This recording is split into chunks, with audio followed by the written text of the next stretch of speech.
Ladies and gentlemen, good evening. Welcome along. Monday night, 8 p.m. The live lounge returns and the crew is back together. And just by the little chat we had, it was only 2 minutes beforehand. Tonight is going to get a little bit spicy. That's for sure. Gentlemen, good evening. Boise, God, how are we doing? Be right if you didn't keep sending me Snapchats of Christmas songs and TV and whatever else, you mincer. What am I? But I always reply with something a little bit more creative as an insult, and all I ever get back is 3 laughing emojis. Exactly as James has put in the chat room. Those 3 on the side as well. That's it. That's Phil's idea of Snapchat is reel you in, wait for you to bite back and just go, ha ha ha, look at me. And then he'll do it again 6 hours later. No. Because I know it irritates you because you're waiting for a reply and don't get it. Arse. Grow up. I'm anti-Christmas in November. I'm with you on this job. But to be honest, if it's going to wind you up for these 2 hours, Phill keeps sending them. Why not? To be fair, MTV Christmas is on the background. Yeah, I don't think any encouragement is needed for the 2 minutes we had in the dream room beforehand. To be fair, it's going to be good. Gob's going to rant on the Grand Slam. Boise's going to rant on the Masters money. And I'll probably upset someone along the way, no doubt. I'd forgotten about the Masters money, but I've got a few things to say on that one as well. What money? What money indeed? We've also got a clip from Neil Duff to play as well. He doesn't hold back. All in all, it's going to be a little bit jazzy this evening. First of all, let's jump straight into the chat room and say hello. Tommy, Daniel, how are we doing? Andrew, of course, Benita is in. Good morning over in Oz. Craig, Owen, Alex, Rose, how are we all? Nicholas, all good. Carol is in. James, Matthew, loads in the chat rooms. Ram, Jamie. Rose, please don't encourage him. I will have to block you for real this time. Next week, I'm going to get a Christmas edition background. I'm just looking where I can put some Christmas lights around us. That's fine. I know where you can put some Christmas lights, mate, but you won't be able to see them on camera. Let me tell you that. You can do as you please next Monday, Mr. Bars. No, because I'm going to do it for the Fallout bar instead. You're not coming on the Fallout bar. But good evening, everyone. We've just shared some links on social. Being much appreciated if you could give them a share or a retweet wherever you see them, and make sure you drop us a like as well. Right, we're going to go and try and go in some kind of generic order. And there it is. Shock. Gob drops off. Oh, there he's back. Oh, he's back. He's back. He disappeared for about 2 seconds, Doc. Yeah, I just fed up with Phill talking. I needed a break already, and it's 5 past. So, first of all, the Pro Tours for 2022 are all done and dusted. 30 of them across the year. And to start with, boys, number 29, it belonged to this man. The first Pro Tour he won without a broken hand. Jeez, I forgot about that. It's been a long year, isn't it? No, every year we'll do a big full review of the year show, and we ain't got time for them, and I've forgotten so much. I just can't be bothered. To be fair, if we did one of the year, we'd be here for like 5 hours. Could you imagine a full day? Oh, just a day session. We will get rid of all our sponsors for the day. I just get hammered and chat darts for 5 hours. By the end of the 4th hour, I genuinely think we'd probably be banned from YouTube and never be allowed to broadcast again. We wouldn't be earning revenue from it. Let's put it that way. We definitely lose the ability to monetize that stream, but it'd be funny. Octo Mondays, indeed. That's what we need, James. Instead of the Smarties I've been used to eat. Geraint Price wins Players' Championship 29. And apart from in the first round where Steve West pushed him to a last leg, didn't really get tested, Boise, did he? No, it was a bit one-sided for him throughout the day. Obviously, as you said, Steve West tested him, which was, when you looked at the names he'd played throughout the days, that was probably the one who you didn't really expect that test from, especially as it was coming to the end of his tour card, his last two events.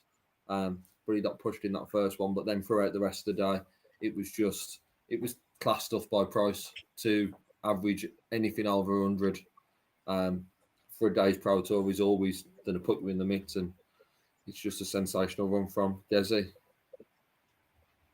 Yeah, look, averaging over a ton across the day on a Pro Tour, Gob, is world-class darts. Averaging a ton for 3 visits is world-class darts. I'm doing it a day.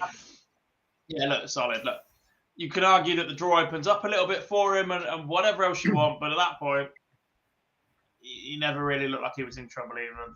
Just the inevitability of playing Martin Schindler. I thought Mike Decker was awesome. I thought Gian Van Veen was superb, considering he's been in a Dev Tour, 2 Dev Tour finals, 2 Challenge Tour finals. To go and reach a Pro Tour final without a tour card is some achievement in its own right, especially for somebody so young. It's not like it's somebody that's been around for years and whatever. Still big fan of Dave Chisnell's game. And I thought Rob Cross was going to do it, to be honest, for the start of the day. He looked magnificent, but he fell in the quarterfinals. But yeah, look, you can't say anything from Gezi. He was superb and secured his ranking in the top 16 for next year. Means he doesn't have to go to a Euro Tour qualifier, so buggered off the next day. Brilliant. Standard. I was about to say, as soon as he realised he was safe, he was like off to the Millennium Stadium to watch Wales play rugby. Yeah, did anyone expect anything different? No, but there was a shock on the on the Saturday, which we'll come on to in a minute. Johnny, how are we doing? Issy, first of all, I love the fact that you put a quiz question in there. However, there are 2 players to beat Gerwin Price at the Aldersley Leisure Village. He's only ever lost 2 group games, never lost a knockout game. So you're half there, and I love the. We'll give you an A for effort. Well, that means you know the answer to both, and I don't either. So. Oh no, one of one. them Schindler. I think. One of them Schindler. You've got one. Martin Schindler beat him last year, correct? This Schindler.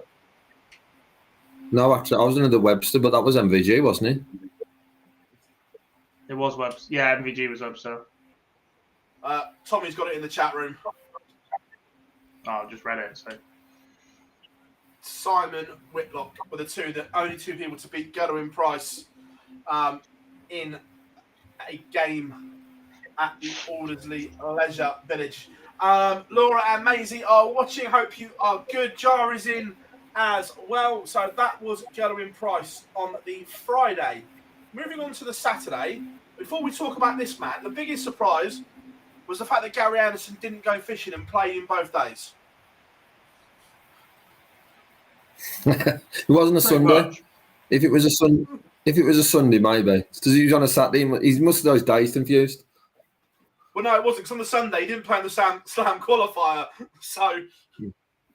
Yeah, true. No, but James Wade adding his name to the Roll of Honour Players Championship 30. I know God was slightly happy with this one, but look at the stark contrast. Gerwin Price averages over a ton to win his. James Wade doing James Wade things and just averages 93.72.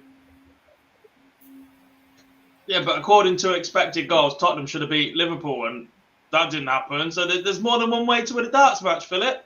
James Wade is the epitome of that. We were never expected to beat you. Never in a million years. On XG, then that's the stat I'm going with. Averages mean nothing. There's a link there, and it is still a dart show, but there's a chance for a dig there as well. Perfect. Superb. Although My guy. I know you're happy that James won, but let's be fair. Every darts fan in the world wanted Stevie B to win just because it's Stevie B. Yeah, look, the fact we're even debating the fact he was going to lose his tour card now seems ridiculous. He's rocked up to the final event, got to a final. pretty much secured his tour card. His 32nd consecutive appearance at a World Championship. Magnificent.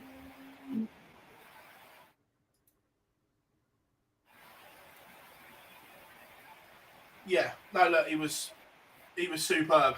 But James Wade doing things the hard way, shattered Jean Van Veen dream. Jean Van Veen losing to both winners in 2 days. Not a bad little stat. Yeah, not a bad one at all. And also looking at some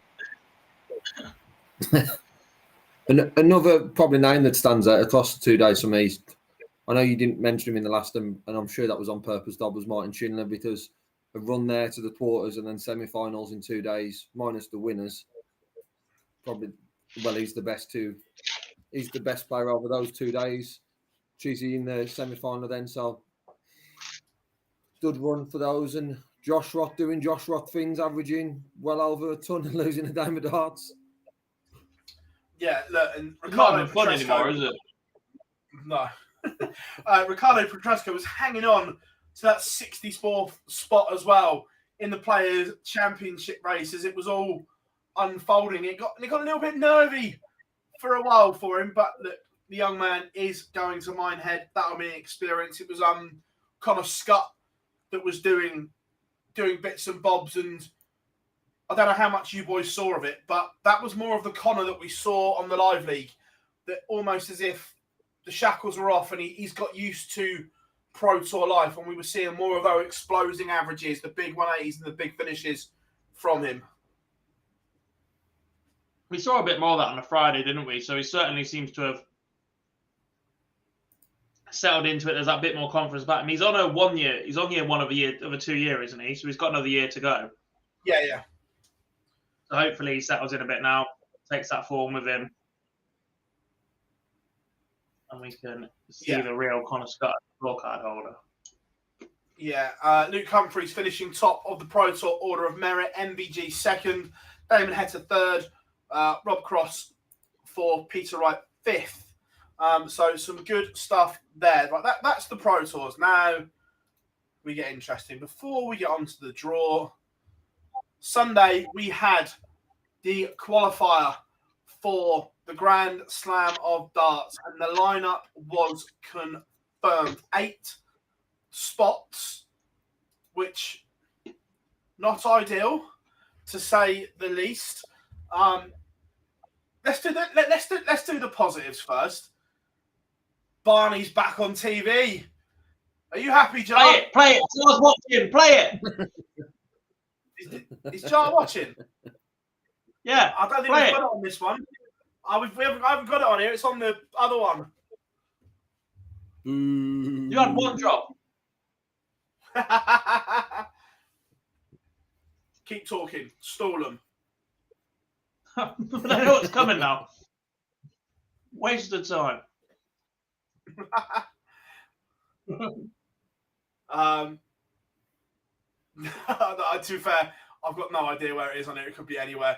But there, look, Barney back on TV. So the 8 qualifiers were Richie Edhouse, Raymond Van Barneveld, Adam Gaulas, Alan Souter, Martin Schindler, Luke Woodhouse, Mensur Sulovic, and Jermaine Water-Mina were your 8 qualifiers. However, before we dissect the draw and we have a look at everything, does the qualifying criteria full stop for the Grand Slam need a complete overhaul? Chat room, get involved as well. Dob, over to you, my friend. Don't be shy, guys. We've got plenty to say.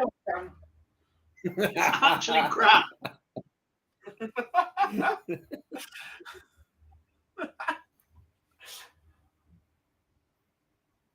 Win 4 games and make it after players have won titles and missed out. I don't. Well, looking at it's not even a qualifying criteria. I don't get what the Grand Slam is anymore. Dob, before you have a rant, what would your solution be? Bin it off. Start again. That's not an winners in there? Just sack it off. Get rid of it. In fact, put everybody in Wolverhampton and just get rid of the lot together. Send in Vinny with a big bulldozer and we'll just go again.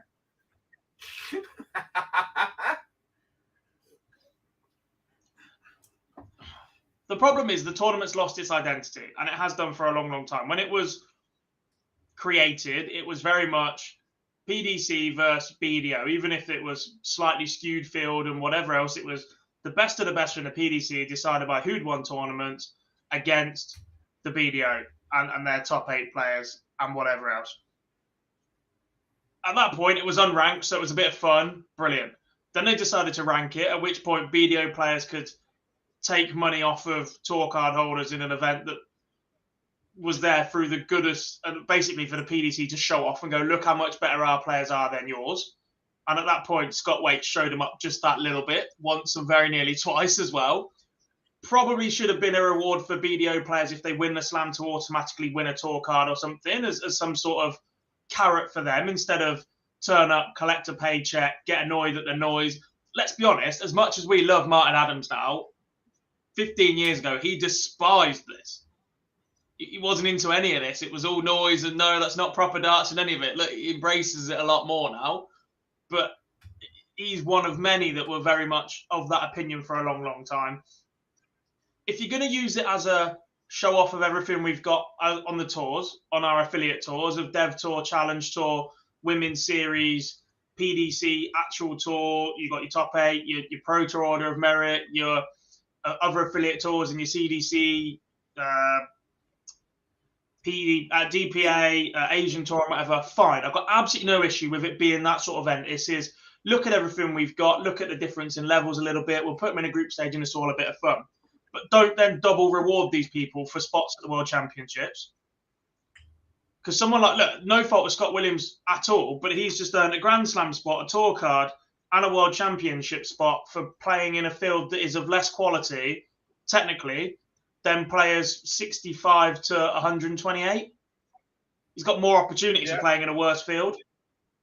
So again, absolutely no fault of Scott's or anything, but that's a triple reward for topping a challenge tour, which is tough to do. I'm not writing it off at all, but in a weaker field, in fewer events, he gets a bigger reward than tour card holders do. So not a fan of that. The way the draw works out is absolutely stupid. The way that the guys are put into pots is just done on ranking. You had 8 qualifiers and 8 additional invites. They should have been in separate pots and kept there. Because Josh Rock and Adam Gaulas outranked each other in one way or the other, they were the only difference in the pots. That makes absolutely no sense. And the fact that they never, ever do the draw like a World Cup. Like any other sporting event in the world, you get out your group, you play somebody from another group, and then in the following round, you can potentially play your own group again. That should not happen till at least the semi-final, if not the final. The final. It's just stupid, and that's been a criticism of it constantly. If you come out the same group, you should not be able to play each other until at least the final 4. And even then, I would be saying the final, but at least the final 4 is the absolute earliest you should be playing somebody when you've got 16 players moving through. Oh, yeah, 100%. Other than that, I think, and the group stage is what makes this intriguing. It always has done. The Champions League replicated it a little bit, but the group stage is what makes this intriguing in the smaller sense, the quicker races. There is some jeopardy for some of the players. And the way the fixtures work out is pretty clever. So you're pretty much guaranteed that you won't have all dead rubbers on the final session. I like the way they do that. Props to them for doing that. Once you get out of that, it's basically a match play. And I don't care for it because the match play is the daddy. The races are what? Different by 2 legs at some point. No, bugger off.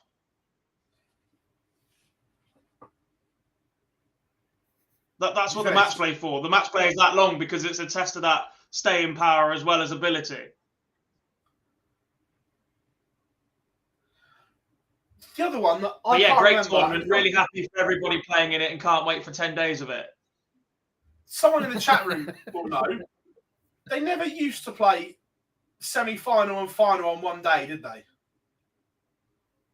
When it was at the Civic, I don't remember it all being on. I might be wrong with this, but the Civic used to, since I've been going to it. I don't know if it always done it. It did do for the last few years at the Civic, but I'm not sure it was always a constant. I just think the Slam isn't the only one that happens. We But saw a it's lot over that of lads in the format. European Championship. But over that format, you're effectively playing you are playing two best of 31 games in a day. Essentially, you can play 62 legs of darts.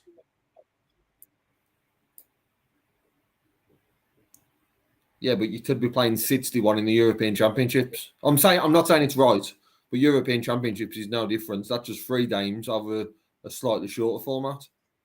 I'm just going to go back and look at Wikipedia. when it first started. The semi-finals were on the Saturday. Yeah, so I'm just looking at the drop-off. So last year, don't get me wrong, Gezi was good in both, but Peter Wright dropped off massively between semi-final and final. 2020.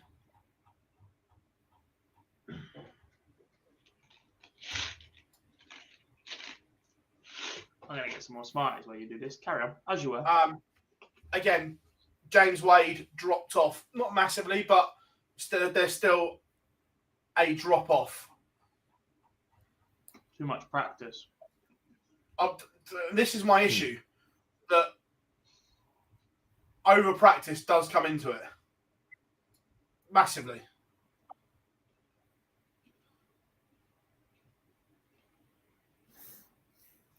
But I do agree it's too long, but I think what it's not the only one where it happens. Just looking back, and I did mention it the other week, Ross Smith played 1838, 57 leads on the Sunday of the European Championships and still averaged 101 in the final and was sensational. I'm not saying it's right, and it should be looked at because you have all the double sessions on the previous Saturday and Sunday, so why not do it on the other Saturday, or look at how it breaks up so you can mix it along so it's not that long. That's one aspect of it though, is the ticket sales. I don't think you would be as significantly high on that Sunday evening if you haven't got the afternoon session. Well, yeah, but this goes back to, with the greatest of respects, the venue is shit. It's miles out the city centre. Actually, inside the venue's fine. And actually, the venue inside works well. It's just where it is. It's too far outside Wolverhampton. And I know they put shuttle buses on and things like that, but in the Civic, it was roll out and you were in the town centre, literally 20 yards. Phill, as someone who has only ever been to Wolverhampton once, you can never be too far outside of Wolverhampton.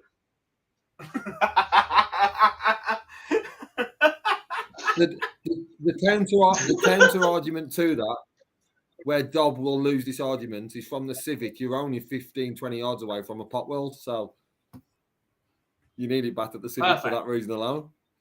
Yeah, it is what it is. Look, for me, going back to the qualifying criteria, I'd quite like it to see that you have more spots or allocated spots from the Dev Tour, Challenge Tour, Women's Series, CDC, DPA, and the Asian Tour if it's up and running properly. If we have a proper Asian Tour and you fill the spots that way. And in terms of the qualifiers, you are 2, 4 tops qualifiers, 8 too many for me. I think the problem they've got is because it's TV event winners or finalists or whatever else to start with, the number of spots they've got available elsewhere changes constantly. So it screws them over. Yeah, and I like that it is people at one time to get to go and play, but actually at that point they're probably too strong to play against some of the associate tour members. It's just a mess. It's just been adapted, tweaked little bits constantly to try and keep it important, and it's just gone too far now without a total refresh. Like the 2 World Youth, the winner and the runner-up of the World Youth, that's almost a year ago, and it's great rewarding them, making them wait a whole year, pretty much all bar a few weeks, is ridiculous. You're not in the same form then whatsoever. And the one was Joe Lewis last year. Played really well to get Joe Davis. Joe Davis played really well to get to the World Youth Final. Played well, but a year on later, injured, turned up, and everyone knew he was injured, and he literally just turned up to get his money because if he didn't play, he didn't get paid, and he had no chance of winning. What they need to do 1 year is put 4 in. They need to put both years in and just roll it over and then go right from now on. So the two that are in the final this year, Rock and Rafferty, is it, who are actually in the Grand Slam this year anyway, but through different means, and we'll get that qualification next year. Brilliant. But whoever makes the World Youth Final next year as well, those two, put them in at that point. Have 4 spots for World Youth next year, put them in, and then you're back on the cycle, because that World Youth will be before the Grand Slam.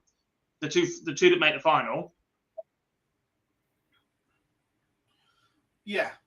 Look, and I suppose the other big news coming out from the qualifier, we've ripped it apart now. However, notable absentees. First of all, Jose de Souza will not be defending 1 penny of his £125,000 winnings from 2 years ago. Drops to world number 15. Dimitri van den Berg drops out of the top 16. James Wade will not defend any of his final money. And Gary Anderson completing that cycle along with James Wade, the ever-present of the Grand Slam, the end of an era. Yeah, 3 of those have had the opportunity, or more than enough of the opportunity. Gary Anderson one, I struggle to understand the rationale behind him not down to the qualifier, even more so playing in the 2 events on the same weekend. It just made no sense whatsoever to me. He's not someone who we can talk about who's played too much darts this year. So I don't understand that decision. Regarding the other players, they've had more than enough opportunity. We've just spoke about having 8 qualifiers and all the different possible routes. But the biggest loss there has got to be Jose from an individual perspective, just because the amount of money he's losing and that huge drop in the rankings. Well, whilst we're on Jose, before we go, he's actually at the top 16 on the Pro Tour of Merit as well. So he's going to have to go and qualify for Euro Tours as well.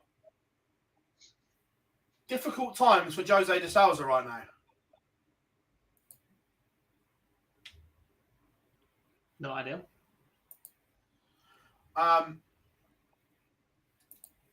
Yeah, so look, I suppose the next question before we go and actually look at the draw is, I get this criteria is slightly different, but still, should world rankings be taken into consideration? Because Wade and de Souza currently are 5 and 6 in the world, and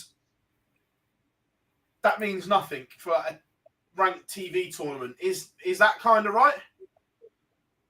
Surely your world rankings should carry some meaning for every TV tournament. I like the fact it doesn't for this, but where the rest of the criteria is such a mess. 8 qualifiers. I don't mean it disrespectfully to anybody that came through that qualifier, but Barney's a story. The rest of it, do we need 8? Really?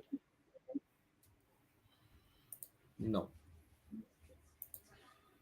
4, you not even need 4 good games. 4 wins compared to world number 5 is a big difference. Oh yeah, look, it's huge. I know one is the pinnacle of the year in the World Championships, and one is the Grand Slam. But we've got 90 odd places for the World Championships, and we only have 1 qualifier, 1 96. actual tour card qualifier, is it? Yeah, 96. We only have 1 tour card qualifier, or 2, sorry, and then we've got a Grand Slam of darts where we've got 8. And for me, there's other opportunities there, extending the amount of dev players in there, Dobbs alluded to, or challenge, or even looking at extending it to 3 or 4 of the women's. I know I've seen Murph made a point of that on socials this weekend, and I think there's opportunities there to either extend that sort of way of doing it, or the other option is to make sure there's still got to be a criteria, but your Euro Tours and your Pro Tour winners have got more of an opportunity, because the Grand Slam used to just be the winners from PDC and then obviously BDO, or their top brand, which predominantly had won something at some point that year. So for me, they've got to follow one route. At the minute, it seems a bit of a mixed match of filling the 32 spots from all different avenues, and it just doesn't feel right. Yeah, look, it's a mess right now, and it's one that will it get looked at? Probably not. But I see a lot of grumblings about the qualifying criteria for the Grand Slam. Evening, James. Hope you are well. So moving on from there, we had another lot. Oh, no, we didn't. We had a draw. Oh, big stipulation. It's my bugbear. I don't like the fact that the draws aren't live. I'm not going to hide it. And this isn't just a PDC either, by the way. This is all draws full stop. In this day and age, there is no reason that sporting governing bodies shouldn't be doing live draws. However, we have a draw, and it has thrown up some absolute beauties. Group A and Group A. Just one quick point there. Can we go back a bit? Because you said sporting governing body, and every time I try and make that point about the PDC, you tell me they're not. Oh, yeah. Oh, they're not, agreed. But I mean, in general, sporting governing bodies that don't do live draws do my head in. And promotional companies. Does that make you feel better? Thank you. A much needed stipulation, given our environment. Promotional companies included. Look, Group A and Group H. Ouch. Div. I think E's ridiculous, to be honest. E's ridiculous. Look, we'll take a look at each group first of all. Group A, Gathering Price, Dave Chisnell, Raymond Van Barneveld, and Ted Everts. And you've got to feel for Ted here a little bit, because on the form that we've seen, a little bit out of his depth there. Yeah, look, Gezi is Gezi. Dave Chisnell, can't say it enough, really big on his game right now. Barney is just going to get the attention because it's his return to Sky and God knows how long and whatever else. And we haven't seen a great deal from Ted since Fallon beat him at the World. We've seen glimpses, but not quite the form that we'd seen from him before that we'd seen that's taken him to Dev Tour titles, etc. So yeah, of the 4 players in that one, the one that you fear for the most is Ted. Yeah, look, Gezi's home is the Leisure Village, so it's going to be interesting. Look, the short race does make it a bit of a level up, but still uphill for Ted Everts. If you're a seed, Group B, you've done all right there. Danny Noppert, Simon Whitlock, Menzel Sulovic, and Christian Perez. Boise, you'll take that all day long. It could have been a lot worse. Yeah, it could have been an awful lot worse. We've mentioned 3 groups there in sort of the intro of ones where there's great draws and quite difficult games in there, whereas Danny Noppert will certainly fancy his chances. And I also think when the draw's made as well, in these first place 4th in the rankings, I think that's the tee game that you can dead off to that winning start. And with Danny Noppert playing Christian Perez, it certainly helps that, which is the flip to the one before. Ted Everts would not want to be playing Derwin Price in the first round. I know he's done one of the 8 seeds, but that is a shot in draw for Ted for the opening day when you need to get that first win. For Group B, it's obviously Noppish run the favourite. And I actually think it's quite a toss-up between Mensah and Whitlock, who will get through in that second one. Yeah, no, I agree. I think, look, we've seen some good stuff from Simon and some good stuff from Mensah, and we've also seen some ropey stuff from both of them, Gob. So it's a question of that game could be huge. Yeah, look, I don't know a great deal about Christian Perez, but the other thing to note about this group is, of all of the 8 players that are seeded, the one that won't be thrown off by slow games because he's quite methodical himself is Danny Noppert. So to be in a group with Whitlock and Mensah, look, Whitlock's not slow by any means, but he does like to set himself in a particular manner. There's definitely a distinct pace and rhythm to the way that Simon Whitlock plays. In a group with Mensah Suljovic as well, do not expect this group to take top billing in any session. If that was the world, we'd be saying afternoon session. Yes. Group C. They're just not the most watchable. They're not bad dart players. They're just not very watchable. No, look, everyone knows my feeling on things like that. So, yeah, I'm with you. Group C. Michael Smith, Joe Cullen, Richie Edhaz, and Lisa Ashton.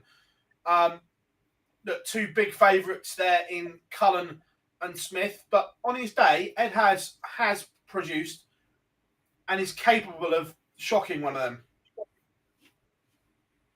Scoring power is very, very good. Edhaz is a very high 180 hitter compared to the players outside of the top 32, for instance. He's just got to hold his nerve. And to be honest, he's got to hold his nerve for less legs at that point. We've seen Lisa's very, very top game. We haven't really seen it on the women's series recently. There was glimpses of it in the Super Series before this phase finished. But she's got to produce something like, maybe not to the same extent massively, but somewhere near that performance we saw from Jan Dekker against Jan Dekker in that opening set. You keep going back to it. That's the best we've ever seen Lisa on TV. And I guess the little advantage she does have is this format in the group is best of 7, isn't it? So this is the women's series format. So she is more used to playing this than any of the others. But if you find yourself down against these guys with an early break, it's a long way back for somebody who isn't at the peak of her form that we've seen from her previously. Yeah, no, look, I fully agree. It's best of 9, isn't it? Not 7, but she's still used to that shorter format. Close enough. I'm sure it used to be 7. 1 or 2. No, 7's World Cup. 9's, yeah, close enough. Group D. Again, I think this is a tough group. Rob Cross, Dirk van Dijvenbode, Martin Schindler, and Adam Gaulas. Look, Gaulas is probably the weakest player in that group, but the other 3 are certainly capable. And we've seen this year, Dirk van Dijvenbode has hit more 180s than anyone. Rob Cross has been solid as a rock, and Schindler has been outstanding at times, Boise. Yeah. And add to that, like as you mentioned, those 3, Gaulas is the weakest. However, he will slow the game down for those other 3, especially Dirt, who's going to want to play at a rapid pace. And this is as difficult to pit for me than what some of the other ones are. I can see this going to the Monday evening. I think this group's decided. I can see it going all the way. Schindler's form this weekend was fantastic. As you've mentioned, Dirt's power storing, and we know what Rob Cross can do. So I do see this group being very, very tight. And like I says, wouldn't be surprised if it's all to play for on the final night. Could you imagine that, say the draw had gone wrong and Gablas was in B instead of Perez? We could have been here till a week on Sunday. Yeah, maybe. No comment. Would that be your favourite group, Phil? We've been horrific, let's be honest. Favourite group to sneak and nap it. Yeah. We'd have had no worry turning in interviews round in a short space of time, that's for sure. Boys and rounds, yeah, right, mate. Group E, interesting. Peter Wright, Nathan Aspinall, Alan Souter, and Fallon Sherritt.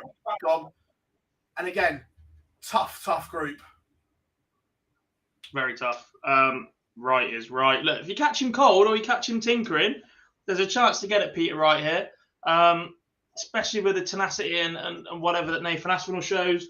Alan Souter's very recent form is very good. I was having a discussion about this with Simon, who's new to our team, going to be doing a bit of writing for us. Souter's recently tinkered of equipment a little bit, and since then the amount of ton plus averages he has hit has pretty much doubled on the season in the space of a week and a half. So don't write him off. And look, Fallon will inevitably get crowd support. lots of attention on her, lots of pressure on her. And again, format similar to the women's series, semis and finals. That's what I meant all along, not the rest of the tournament. Is more than capable. We've seen it in the group before. You throw back to that Gabrielle Clemens 170 shot, etc. She's definitely got the game. We've seen it plenty of times, but can she produce it against 3 top quality dart players in a tough group in a season that probably hasn't gone her way? Will be incredibly tough to do so. Yeah, look, and Fallon's not in the same form as she was in this time last year. But no, I've openly said it. She hasn't played enough darts this year. So I think it's an incredibly tough task this year, Boise. It is a tough one, but I honestly think, like it says, that first aim is crucial in these groups. Fallon playing Peter Rice, Saturday night, full house, I believe. It's a sellout on the Saturday night. All the crowd are going to be behind her. That could potentially be a turning point for Fallon's season that hasn't gone to plan. Yeah, she's still, and this is where the level that Fallon's got to. We're saying she hasn't had a good season because she's finished third on the women's order of merit, like, and the World Series didn't know to plan. But that shows the levels that Fallon's reached in previous years. It's a difficult group. Any group she's going to go into, being that number 4, was going to be quite difficult. But I actually think it probably plays into her hands a little bit more than if she was in a group where people were sitting here going, oh, she could sneak through that, or she could win that. I actually think coming into this one where she's not going to be favourite in any game, that will probably help Fallon. And I can see it causing a couple of upsets this weekend. Well, you say that like last year, everyone thought that she would get out of that group. Yeah. I don't think anyone in a current form is expecting her to come through how she's played recently. But I think this could be a turning point for her. Group F, Johnny Clayton, Damon Heta, Jermaine Watamina, and Leonard Gates. Now, this one's intriguing because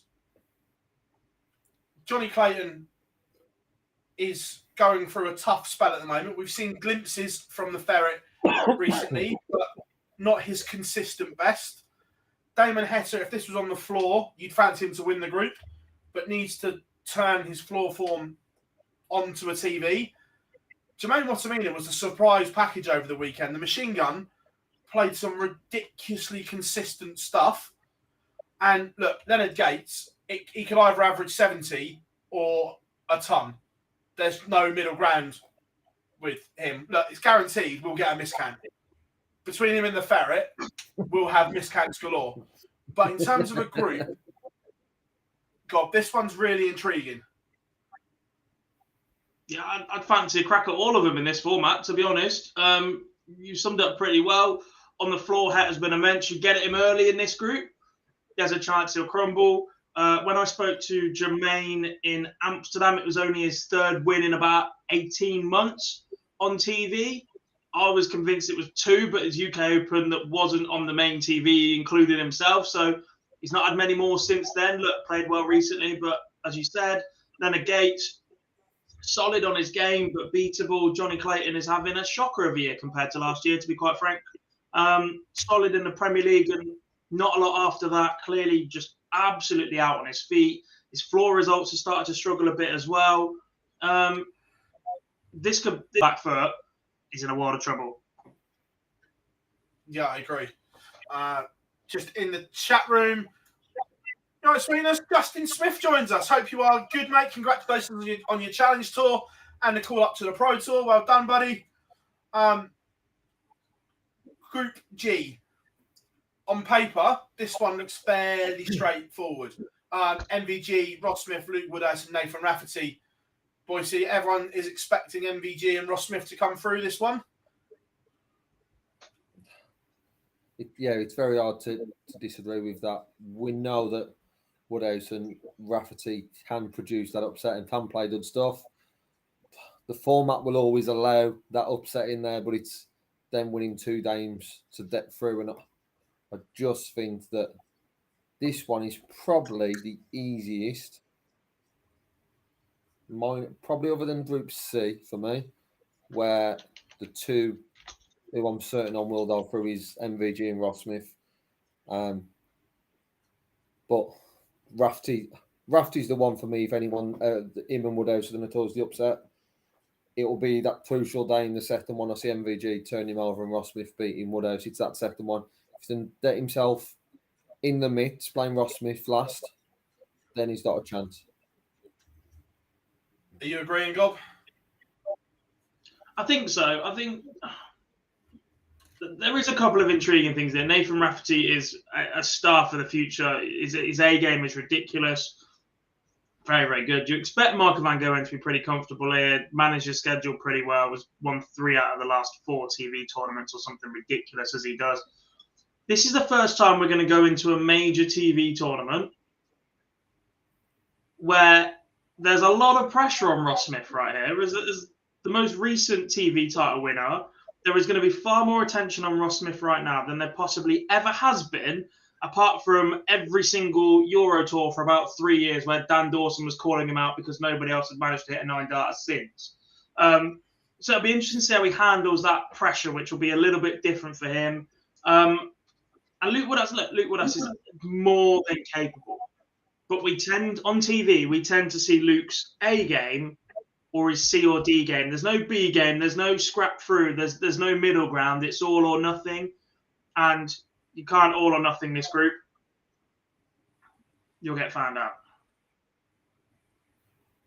Yeah, no, I don't disagree.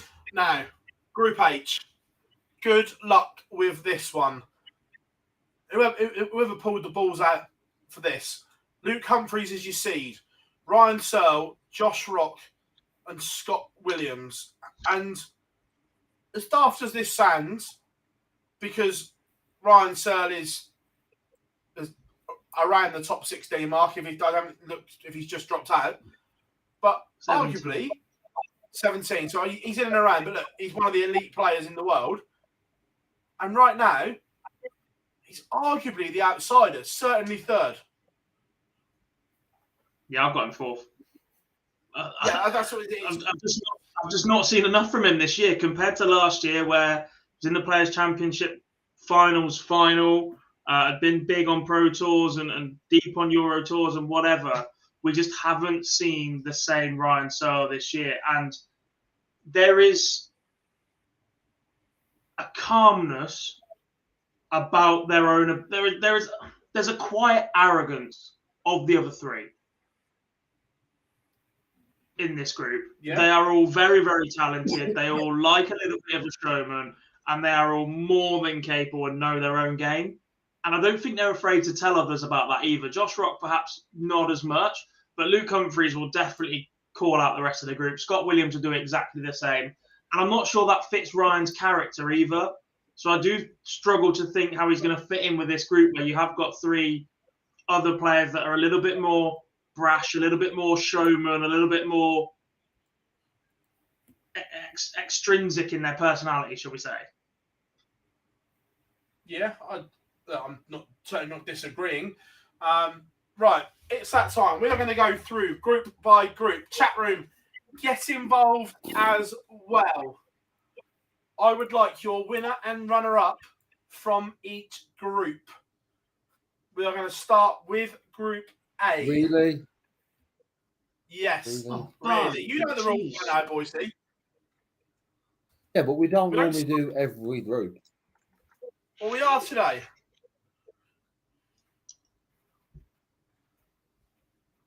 So, Group A.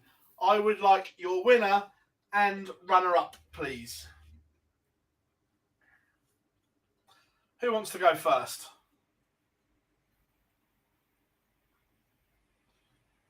Go on, then.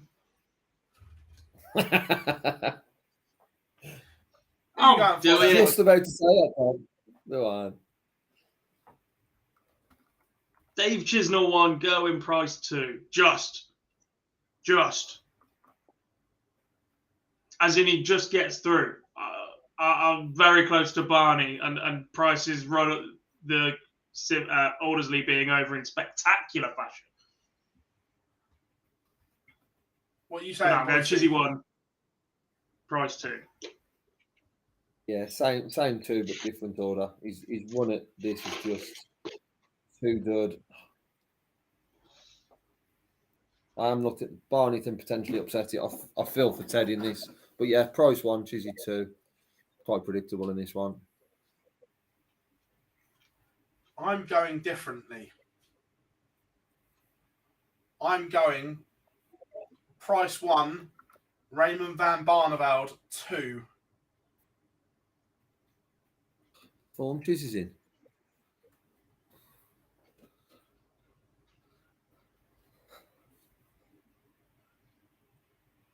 Having watched the Slam qualifier, there was moments of vintage Barney, and I just think we may get it.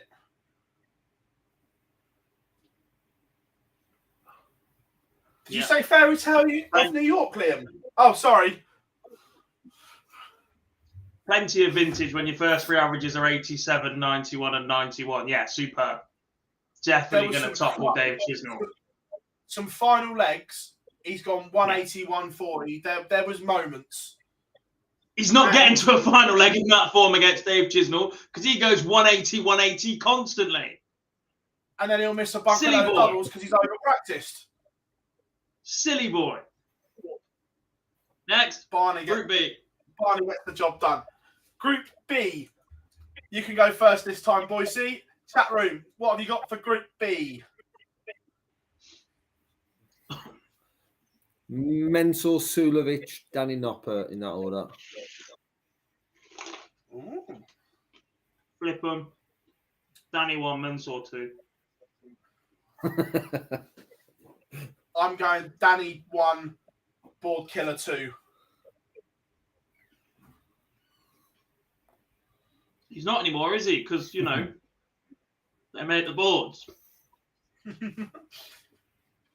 He could kill anything with them darts. A lot of love in the chat room for Mensa as well. And Whitlock, keep getting him in. Superb stuff. Group C. Michael Smith, Joe Cullen, Richie Edhas, and Lisa Ashton.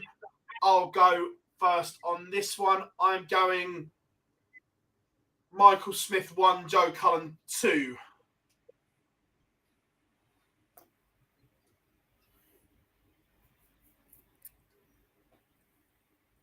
Any different? Or... Cullen 1, Smith 2. Yeah. I think most people will. Definitely should have written these down because at some point you're going to want fucking winners. Yes, I am. I am. Group D. Back round to you, Gob.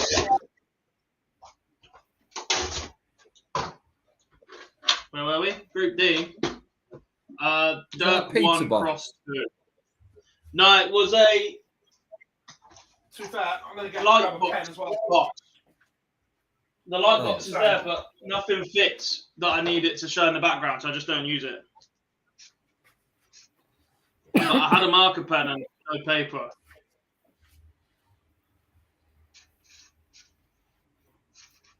Boys, see what you're going for? Dirt 1, Martin Schindler 2.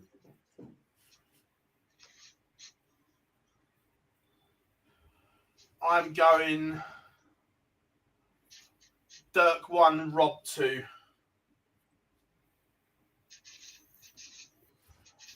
Group E, Boise.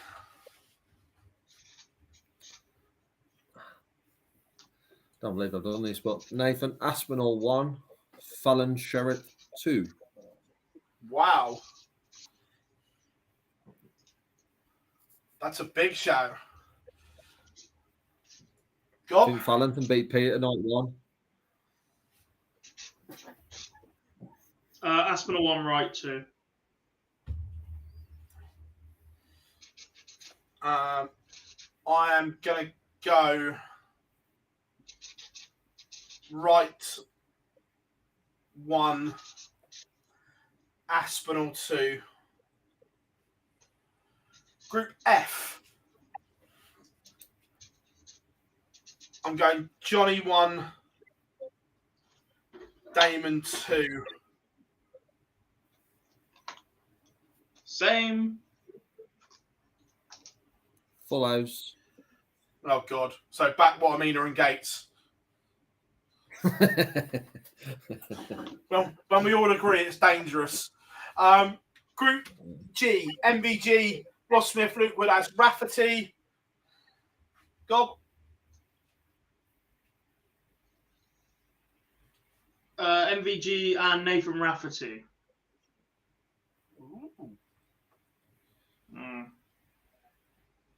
I love Ross Smith, MVG. but I'm not sure he's going to handle the pressure. I just think it plays into his hands having Luke Woodhouse first. I think when you look at some of the people in the top 3, that could have been worse opening down for him, and I think that will help. So MVG 1, Ross Smith 2. I agree. I'm going MVG, Ross Smith. Again, Ross Smith having Luke Woodhouse first is a help for him. And then Group H. Here we go. Good luck.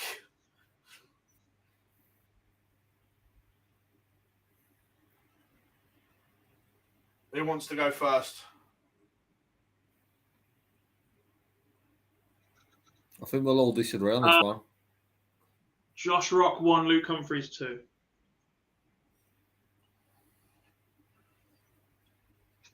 Boise? Luke Humphries 1, Ryan Searle 2.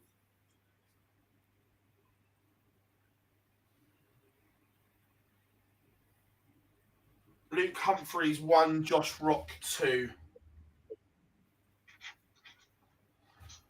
So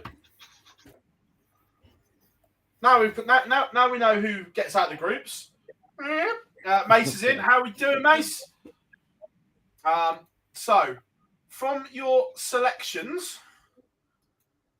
I would like semi-finalists. Chat room as well.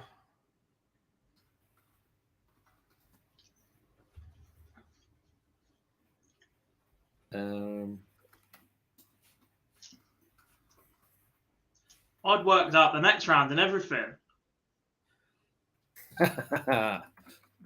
That was never going to happen.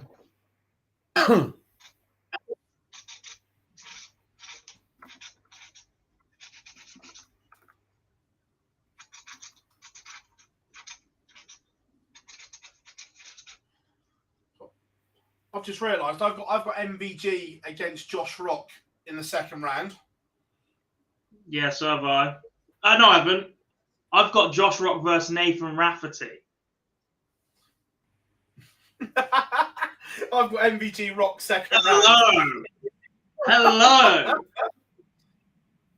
And I've also got MVG Luke Humphries. Christ. I've got Peter Wright, Johnny Clayton. Some tasty in here. Michael Smith against Dirk van Dijvenbode. Rob Cross, Joe Cullen. Price versus Noppert. It's mad.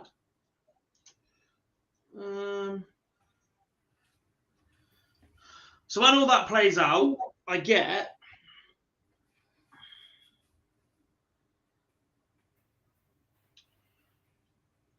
Dave Chisnall beats Mensur Suljovic, and then he beats Gerwin Price to make the semis.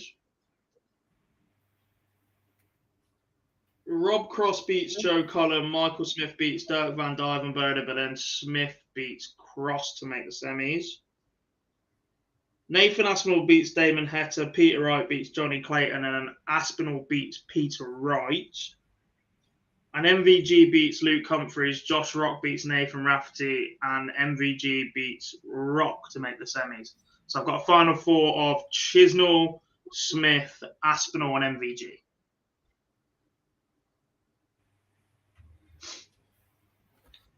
My final 4 consists of 2 of Dobbs.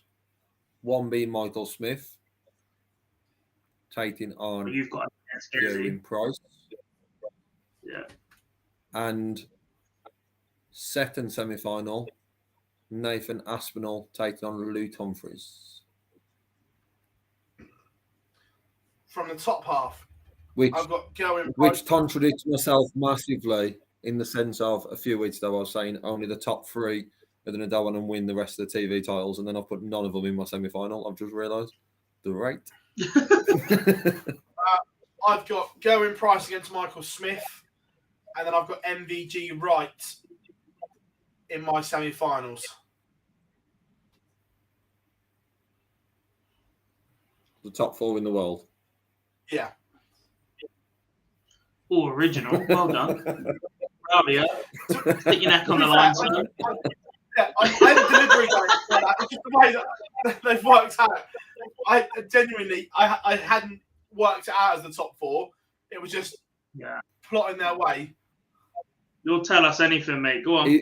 Next. Derby's also got James Wade in the quarterfinals until he realised he hadn't qualified. He had to toss it out as he was number 5. I was like, oh shit. To be fair, Gary.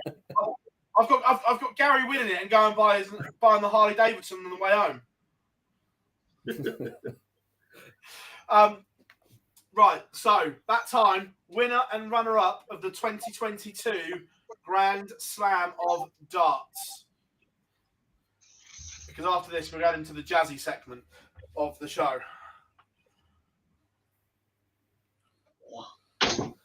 Nailed it. MVG beats Dave Chisnell. It's his turn for heartbreak. Him and Michael Smith could just alternate.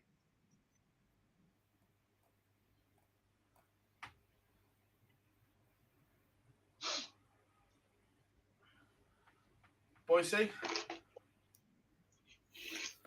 Michael Smith beats Derwyn Price, and then Nathan Aspinall beats Luke Humphries. And then Michael Smith goes on and lifts the trophy in, hopefully, the last one in Aldersley. Gezi beats Michael Smith to make another final in Aldersley.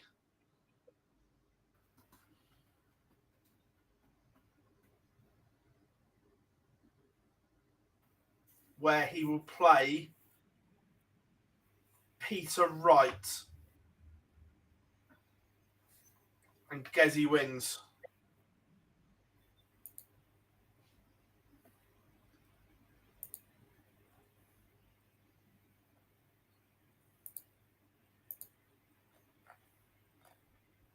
That's what I'm going for.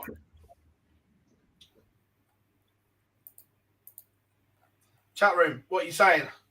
MVG winner, Smith runner-up. Swift defence 44k, he's not going to drop. Dirk beats Gezi. Price Wright, MVG will be champion. Asp beats Gezi. MVG winning it all. Chisnell MVG final. The Grand Prix, the top 3 are in the semis. Yeah. Agreed, Mace. So that's the way we've plotted the Grand Slam. Right. Now. Can't wait for Christian Perez to beat Fallon in the final. Will he get a Premier League spot? No. Too soon? Beat Fallon in the final, you'll get executed.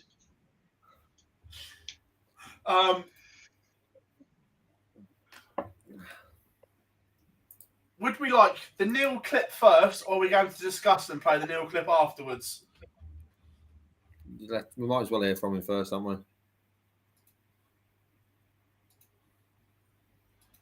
Right. We're going to listen to a very good clip from Neil Duff, and then we will discuss. This is going to get interesting. Yeah, absolutely. The thing is, I had to sat down with my manager, me and Gareth, my dad, and we had to work out what's best for me.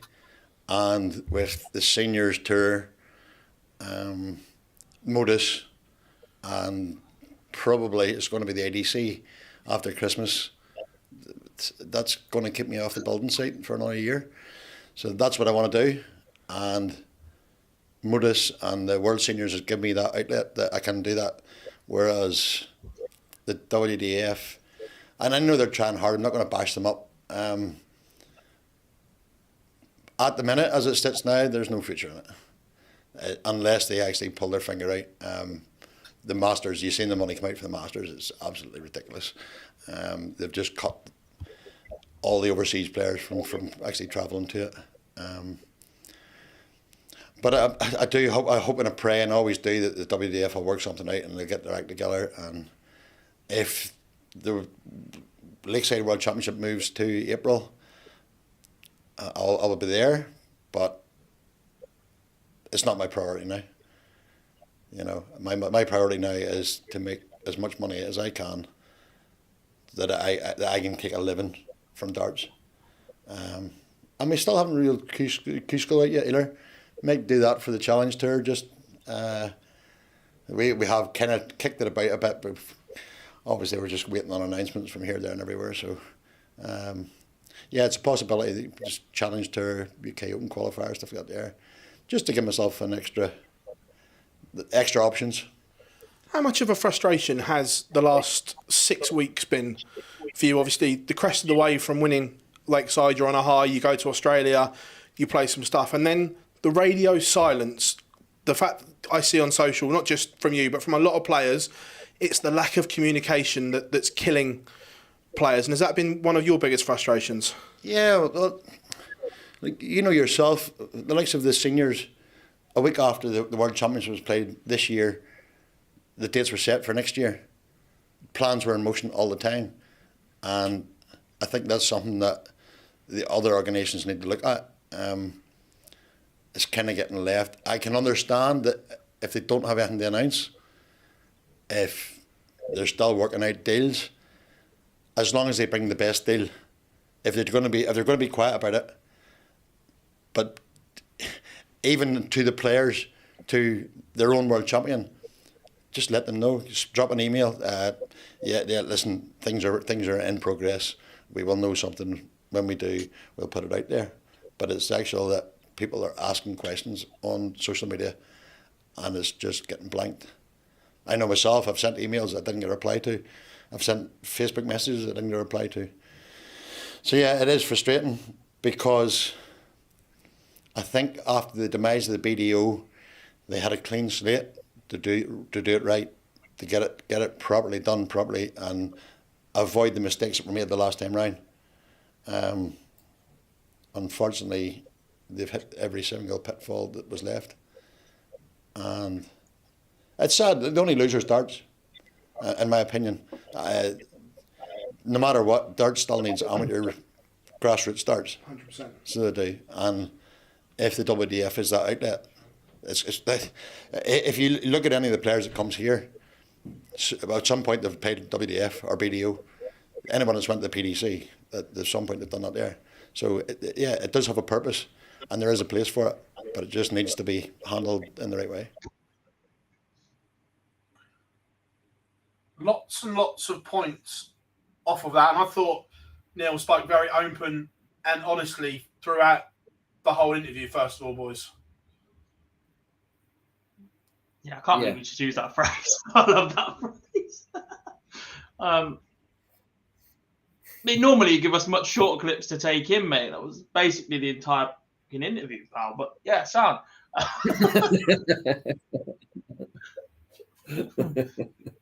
Fergie time already, boys. Look, things like that, because he says so much, to clip it, take stuff out of context. So that deserved the whole segment of that interview. So nothing can be taken out of context. Everyone's heard it from start to finish. Yeah, which is the right thing to do. I guess we'll come on to the Masters shortly. The biggest concern from that, the words are from, Lod says, having the pleasure of being at Lakeside, talking to Neil straight after his win. His main focus after he'd picked up that world title was being back there 12 months' time to defend that title, hearing himself being called out as world champion. The fact that in just over 6 months, due to lack of communication, going on to what's happened with the Masters as well, is that's not now the world champion's focus is going to defend that title. That has been knocked down because of everything that's happened. That isn't a did at all, Neil. That is the base of. He was the excitement of lifting that title and going on to defend it now, due to lack of information, whether it be publicly or to himself directly, has led to him having to look elsewhere because, as we've said, every time we've spoke about the WDF, these are either people who are playing on the side as well as having full-time jobs, or they have recently given up the jobs because they've earned enough money and can make a career in darts through other avenues. His focus is now around making sure he can earn a living from playing darts. And that has taken away that world champion Phill going into next year, where it's now not his main focus, is really, really disappointing. And that's disappointing from WDF's perspective, not, like it says, he's got to look after number one, and rightfully so, like the rest of the field have. And I'm sure we'll see how much they're looking after themselves when we see how many players turn up for the Masters. So I don't think it'll be the full field that they release. There's a couple of bits on there. Evening, Lendl. How we doing? Weekly Darts Cast. Look, there's a couple of bits that massively jump off the page for me as well. And it's the fact that he says that the likelihood is he's going to go and play ADC, which in effect is the BDO's biggest rival right now. And he's basically gone, I'm going to play in their circuit. Their world champion. As well. That he's effectively done a Barney, not on the same scale, but you know what I mean? Effectively, he's done the same by that. And yeah. Look, just as he says, the lack of information, the fact that no one replies to his emails, even if it's just in private, he's never going to put out what's said in them. But the fact there's just no reply is not good. No. And the first time he's obviously openly come out and said it, that if the dates do clash, he's picking the seniors over the WDF. Good news for me. Yeah, clearly. Just a bit. Shouldn't happen. It shouldn't happen. And the player should never be put in that position. That one of them is, like I said, one of them has had their dates out since this time last year. That should never have been put into that position. So, but if it does come around, it is good to see that he's going to stick with the seniors, obviously, as someone that is involved in the seniors through their social media. So fantastic for that. In terms of the rest of the interview, he speaks really well. I don't think he was massively, they're crap, they're this, that, and the other. I think he spoke of their problems pretty well. You said about lack of communication. In an era and in an age when technology means that communication is as easy as it's ever been, there are so many ways to get in touch with people. There are so many ways to provide information.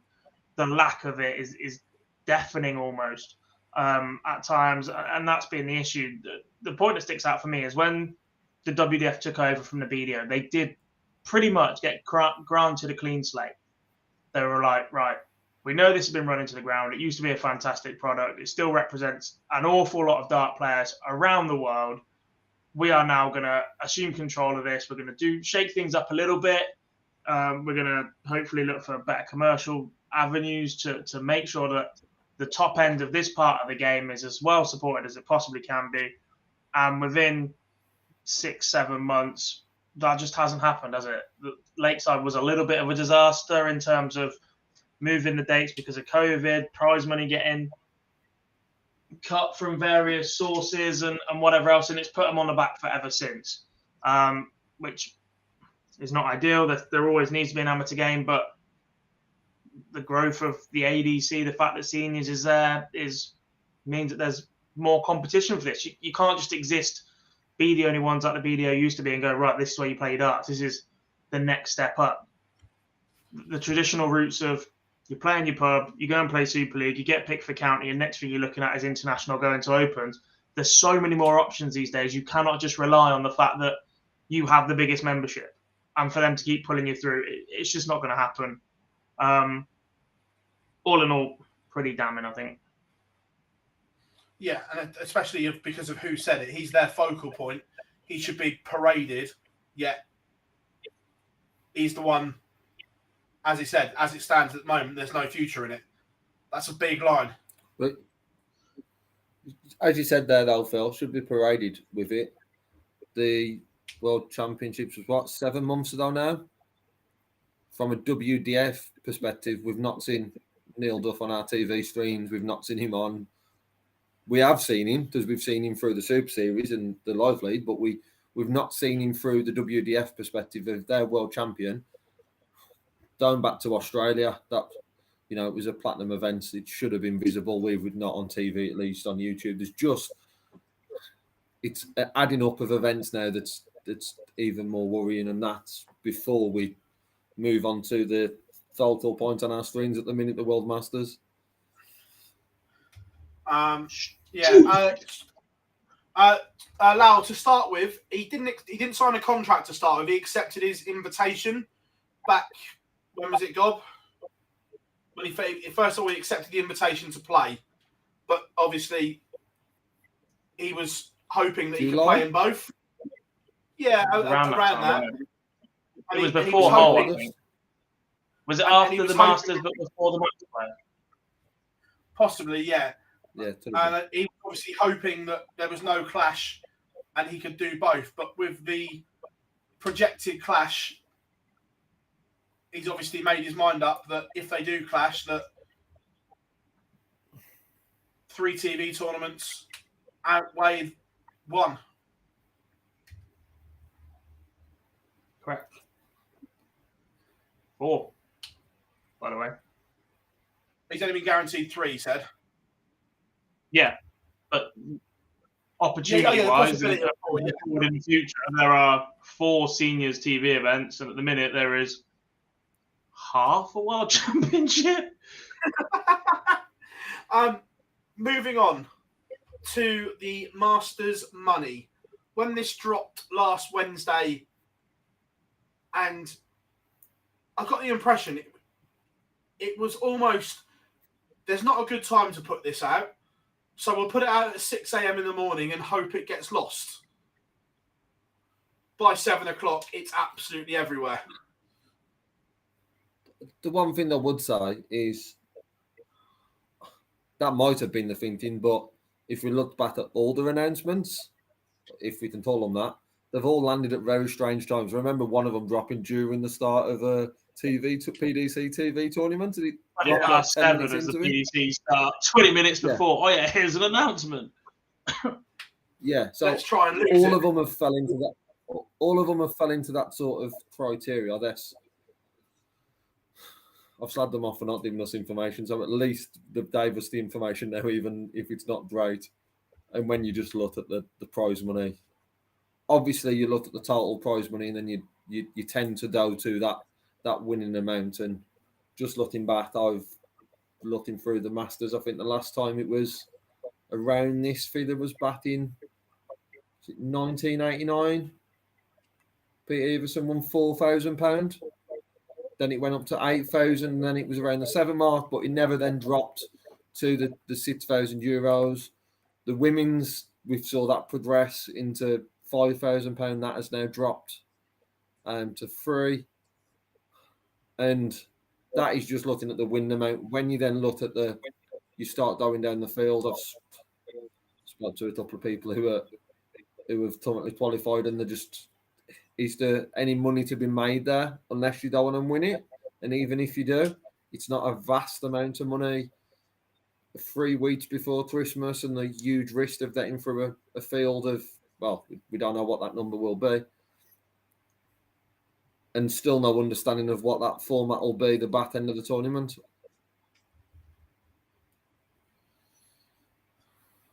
We did the sums that just the hotel costs alone for the 4 nights works out around £1,100. So in the men's, only the winner and runner-up will make money. And when you put travelling on that and living costs, the women, only the winner will make money. that can't be right in any tournament. Forget what side of the fence you're on, whether you're PDC, WDF, ADC. That cannot be right. Going into tournaments that only one or two can make money.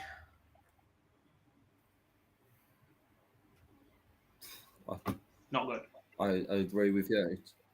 It's terrible. It is shocking that, and this is, like I say, this is the World Masters. We've had so much controversy with the Masters over the past few years. We've had John O'Shaitum on the show and talked about it, and he's released a statement around that today on a different matter. So the controversy we've had around it, and there's just an opportunity here to your second biggest event, your only other potential TV tournament. I've not seen any release on that yet, but potentially. And then you're looking at the figures, and as a player, I'm not sure how this would benefit. And I know Neil alluded to it in part of his, that he's going to be speaking to his management team. I'm sure other players will be, but we've got to remember, this is the amateur side of the game. Not every player who's in the field is fortunate enough to have a manager. They've got to look at it from their own pocket, and some of them will have to pay themselves for that accommodation and those 4 or 5 night stays. Just ridiculous. To add to that, you've got to pay into the Open and the qualifier, World Championship qualifier as well. Financially, it's a lot of money. Look, it's a ridiculous amount of money, and listening to some of the players that have been in the Super Series over the last couple of weeks, I'm not going to name them or put them in positions, but they're led to believe it's only on TV in Holland and YouTube everywhere else. That's not confirmed, but that's what the players are saying.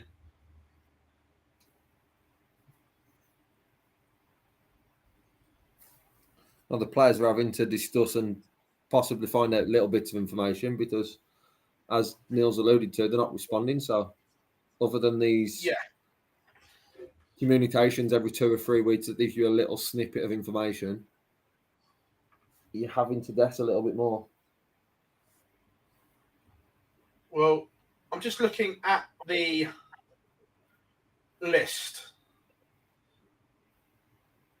There are 2 names in there that I certainly know won't be playing because I know where they are playing that week.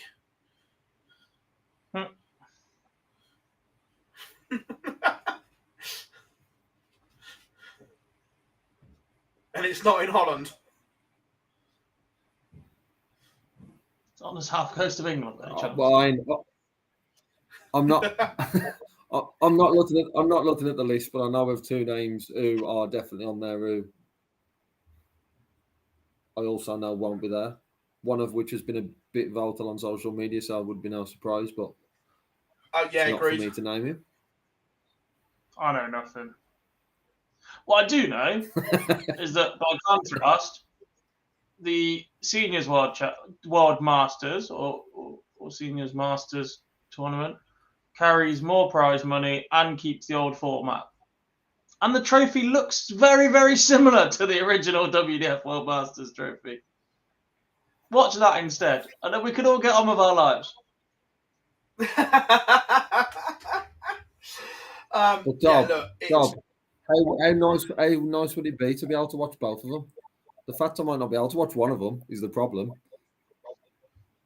I'm too busy for both. Just one. Look, it's for the first time in my life, I'm calling for less darts. Oh, you've changed. I'll get in too much trouble if there's any more darts. I'll just shout at people. But it's a mess, and I hope it gets sorted out. But I'm not holding out much hope. Are you? Sorted out in what regard? At least we know this isn't changing before the end of this year. This is set in stone now. They're not suddenly going to find £500,000 worth of investment just for this tournament. I just mean long-term WDF, yeah. But the Masters is not changing in the short space of time we have. Because the other thing as well is, look, it looks as if Q School, well, we know the dates for Q School. If I'd be amazed if the WDF World Championship goes before Q School, the fact nothing's on sale. So that says it's going to be afterwards, which again puts them in the same situation as last year if players go and win tour cards. It does, but they won't have done a draw this time round because they won't be expecting a tournament that then gets moved. So it sort of does, but it sort of doesn't. Players that have played all year will be quite... You'd expect them to be quite vocal by not getting the opportunity to play in something that they've chased for a year. But in going to Q School, that's their prerogative to go the other way. They won't get special allowances, and that draw will not be done before Q School. So they will protect themselves a little bit with that. They have to. If they do a draw in January, somebody wants shooting. Stupid. What is it, Gob? Well, you just do. Even if they go that first week of February, don't you dare do the draw before Q School. Do it whilst Copenhagen's on and bury it. We need to know the qualification criteria for the World Championship before we can do a draw, though. And we ain't got that anywhere, so I'm not worried about one of them being done before the end of the year. On that news, obviously, as well, that we touched on it there, the Windmill World Masters Trophy has joined the scrap heap along with the BDO World Championship trophies, never to be seen again, which is a great shame because the Windmill World Masters trophies in particular are nothing short of iconic. Yes. I think I worked out where that £21,000 loss the BDO have made in the last year came from. Legal fees and petrol, driving around the country trophy chasing to sit on their bike.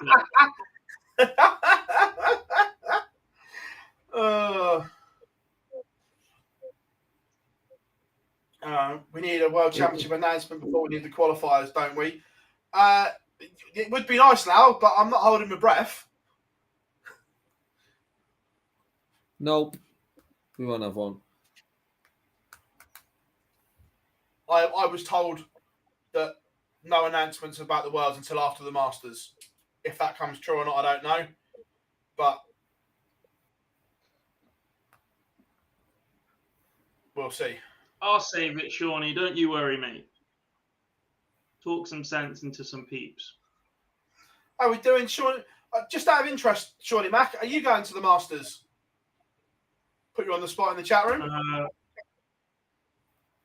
think he is. That's what I was asking. I was asking, is he going? We haven't heard from him for a while. Yeah, he dropped in on the stream on Friday. I asked him what his next events were on Friday. It was literally 4 days ago, Philip. Yes, but not for financial purposes. Fair enough. So, yeah, going back to the original point is, how we doing, Will? Hope you are good. Yeah, those iconic Windmill World Masters trophies will probably now dished out to the Northern Cyprus or Torremolinos winners. Lovely. I shouldn't laugh because it's appalling, but you shouldn't laugh. Crap. You can see it happening. For the O'Sheas, I feel incredibly sorry for them as well. The way that John wrote that post was fantastic, considering the crap situation that he found himself in. I sympathise that a lot of the time the darts community is fantastic in rallying around people and helping, and it doesn't feel like there was enough attention or support on ensuring the legacy of that trophy in that event. And I genuinely don't think I've ever heard anybody talk so passionately about the history of a tournament and that Masters in particular. And I felt that a bit when John came on the show recently, but actually in reading the post as well, that just reignites it. Just the pride that John has in having his name on a trophy with the likes of Bristow and that, even if the tournament changed and lost attention 20, 30 years on, just to be able to say that my name's up against them meant so much to John O'Shea. And you cannot take that fact away from him. But the fact that trophy now we don't know what the intentions are for it. If it resurfaces in Holland in 3 weeks' time or 4 weeks' time somehow, then you might hold your hands up and say, actually, it's going to be reused properly. Can't see it. You drunk? Can't see it at all. I'm just saying I can't see it. If it goes on to be continued for this tournament in its format because Winmau are involved again, then that's a different matter. But the rest of it is just been crap. And I feel sorry for John and the rest of his family, who are all amazing. Weekly Dartcast shared the moment that he won it. Was that a young Maisie I saw in that clip, by the way? Yeah, it was. Yep, young Maisie. Yeah, look. I did send John a message. Actually, I hope that John goes on to win something else substantial in his career and gets his name on a trophy that he gets to look after for a year and pass on, as all major trophies should be, and have that cycle correctly, and something that he can look back on fondly without all the hassle that followed afterwards. Because I think once you've been through this, that's the least that John deserves now. Because he carried that. Not everybody is a great champion. You can be a great winner. You can be a great tournament winner. You can win matches. You can be whatever. But not everybody is a great champion in the way that they carried it afterwards. And John's had the longest tenure of it in the most difficult circumstances with a complete moron in charge of an organisation on his case constantly. And he's been superb through all of it. Yeah, no, 100%. And just going back to like the legacy of the Masters, it is genuinely saddening that the longest running major competition is no longer going to be the same for many reasons, whether that's format change, trophies, you name it. It's just very, very sad that I remember growing up as a kid, getting a copy of Darts World back in the day because that was the only way of finding out stuff. And just those pictures and those trophies are iconic. From Bob, Anderson, Bristow.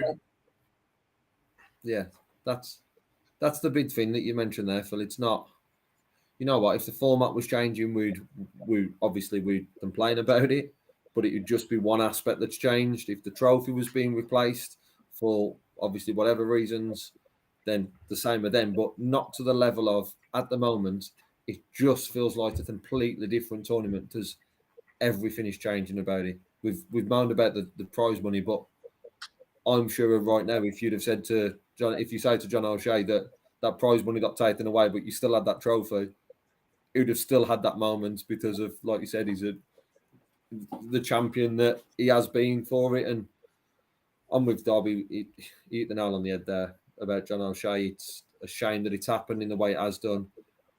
I guess the one good thing that comes right now for me is the fact that he's not a winner of a few years ago who's now sort of fell off the face of the earth in regards to the darting scene. He's doing well in the PDC. This weekend he's qualified for the Players' Championships, the World Championships, and the future's looking very bright for him instead of where it could have been, as we've seen with some WDF winners before.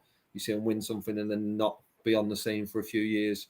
It's great to see John O'Shea now pushing on, and hopefully in time we'll see him lift a trophy, and to Dob's words, they want to be a great champion of then.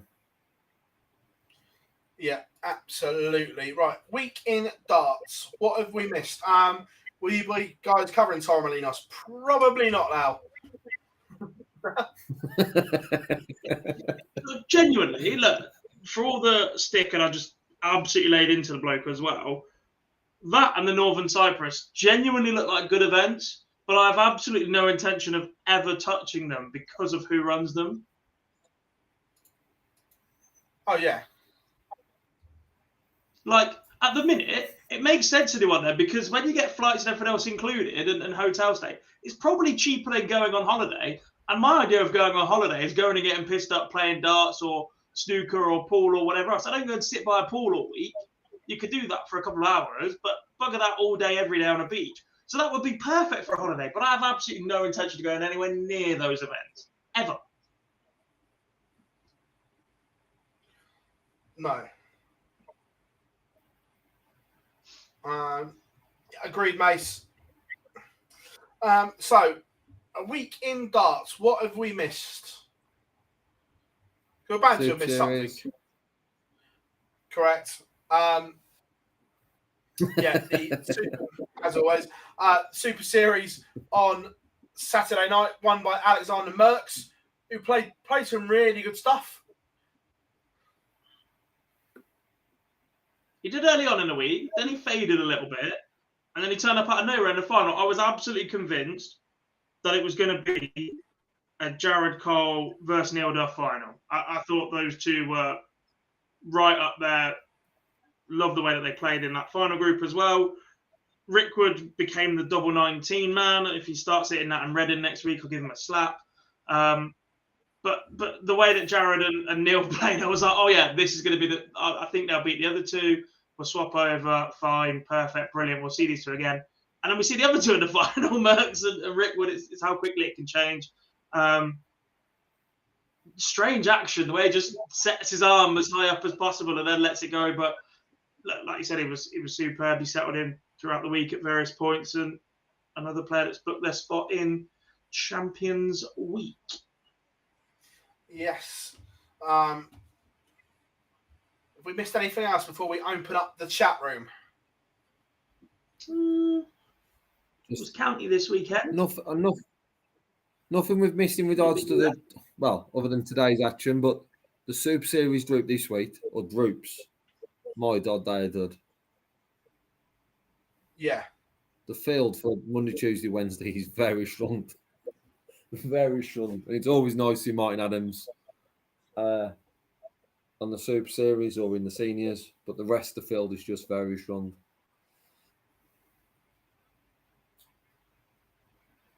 Yeah, I know, agreed.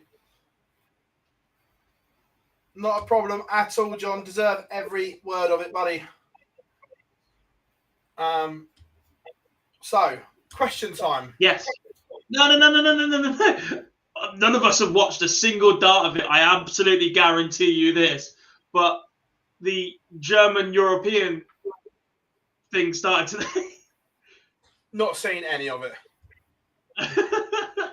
Me neither. But let's just run through the groups. Group A, Florian Hempel is top 5 from 5 in a group that includes Franz Roch, Marvin Clark, Fabian Schmutzler, David Schlichting, and Marcel Gurden. Petraxco's 4 from 5. He's in a group with Marco Obbs, Kai Gotthard, Dragutin Horvat, Robin Berger, and Christopher Tunders. I believe Dragutin Horvat hit a 9 as well. That's what Mace just said. 9 darts today. Yeah, that's the only bit I've seen, Dob, was the 9, because he dropped it after his 7th dart thrown. I believe he dropped one and picked it up in treble 19 double 12. What boy? Takes That's on the bottom. only bit I've seen. Group C, Daniel Closer's top 5 from 5 for him. Nico Kurtz 2nd, Christian Bunzer, Michael Hertz down in 6th spot. 1, 2, 3, 4, 5th spot out of 6. Max Hopp is having a stinker, just 2 from 5, and Ollie Holtkamp last. And then in the Group D, Nico Springer's 5 from 5 includes Lucas Weinig, Manfred Bilder, Stefan Nars, René Idams, and Jonas Plosky. Be honest, didn't see an awful lot of it. I tuned in for it for about 30 seconds. Realised the commentary was in German, so I struggled even more with it. Don't really understand the format, but I know the winners go into Ali Pali. So, ta-da! That is the German European Super League in 10 seconds for you. I am going to try and watch some of it during the week. Just didn't have time today. Yeah, tell us anything, you, mate. Right. Question times. Fire away, everyone. It's streamed on PDC TV, Rob? Correct.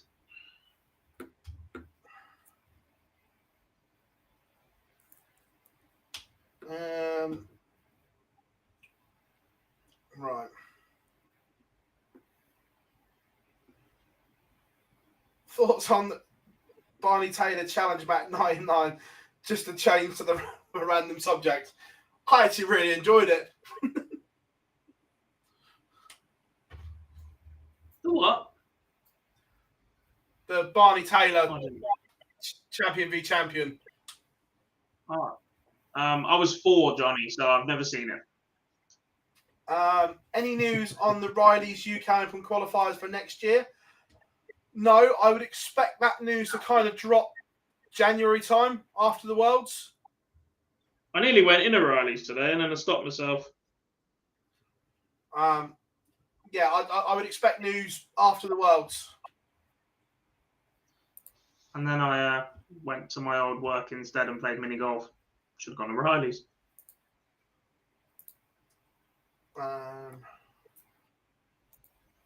Great lunch break. Why do they change trophies when it gets moved to ITV so much? Prefer the... Not to ITV. I think we've seen some... Obviously, the World Grand Prix had a new trophy this year. Wasn't keen. No, neither was I. I'd like them to actually get the trophies sorted and proper, like they do for the Worlds and the match play and the Premier League. That we get a trophy, we sort them, and just because the sponsor changes, the trophy doesn't. You just change a plaque on the front.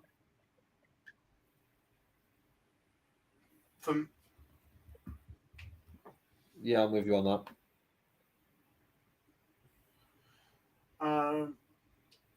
Apart from Josh Rock, which other new tour card holder of 2022 has moved up the rankings most this year? Good question.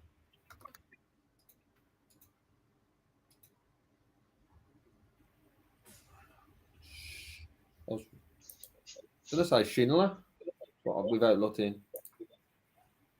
Yeah, Great shout. Yeah, again, without looking, I'd go with that with Schindler. The only other one is potentially Scott Williams, isn't it? But he's not even a tour card holder. I'd say he hasn't got a card, but yeah.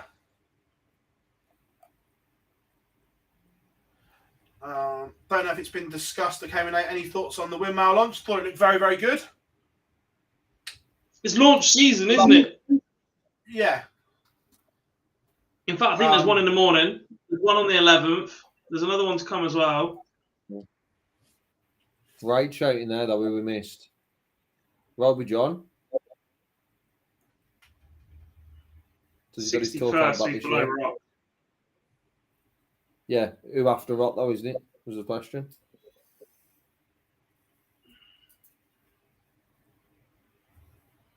Yeah, no, I really, really liked it. I'm interested. There's one launch coming up that I've seen the video for, and I just wonder if it's going to go out or whether they'll make a change.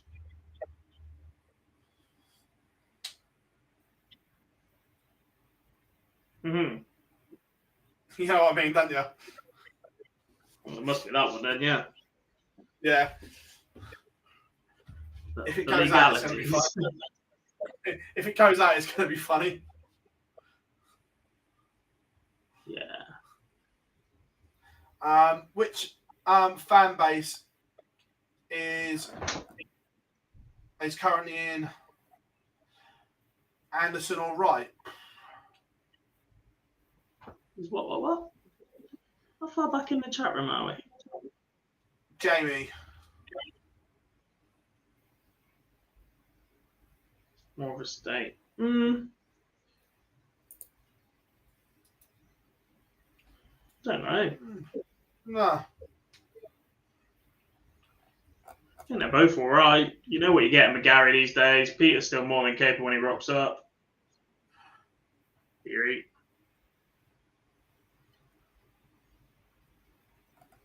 Yeah.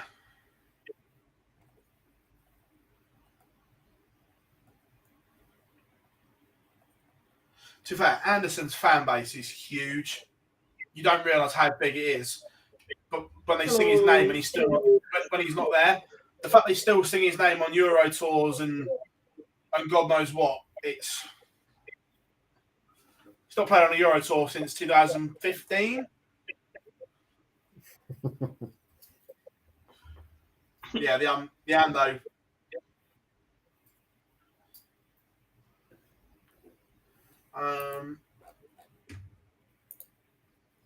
What else have we got here? Should more TV events be set play? Yes, I'd like another set play tournament in the year. No. No. Stick with the 2. I'd like another one. The minute you add more, they Two- become less special, and then you're like, actually, now we've got too many, and it's just boring. No, So leave I it think we as got it 2 is. PDC, two seniors. Yeah. More importantly, let's change the Premier League and let's nuke the Grand Slam, and then we can work out where we need set play. All right. Let's solve the issues first, not create more. Stupid. Correct. No, you. Sure. I like this one. And we're gonna read it out just to annoy Gob. Question for you guys. Yeah, you put in your Premier League 8. Yeah, I've seen it. No thanks. Yeah. Next. No, it's early, but what would your Premier League 8 be? Look, I think barring someone rogue winning the Worlds, I think the top 4 are set.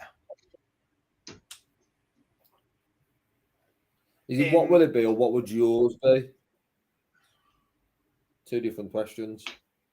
I know it's early, but what would be 8 for the Premier League next season on how you think the rest of the season will go? Okay. So I think the top 4 are what they are. MVG, Price, Wright and Smith. Those 4. From last year's 8, I think Wade and Anderson drop out. And there are question marks next to Cullen and Clayton. Cullen made the final, no chance. So did Doesn't Jose. matter. I kept Dog. Jose in. I kept Jose Jose made the in. final last year. Jose got binned. Jose didn't get back in. Jose got in. That's stupid. I think there are question marks next to Cullen and Clayton just because they haven't won anything to cement a place. Clayton's all right. I think the fact- Clayton's in trouble. Could do with a year off, to be honest. The fact that Luke Humphries is provisionally World 5/6, I think right now he's in. If you were picking it now, I think he'd be in. Is it right that Luton Oh, has been over? if I'm picking it, I'm going so anti-Premier League, you wouldn't believe it. I want car crash interviews like Michael Elise, who just answered, well, Wilf passed me the ball and I scored.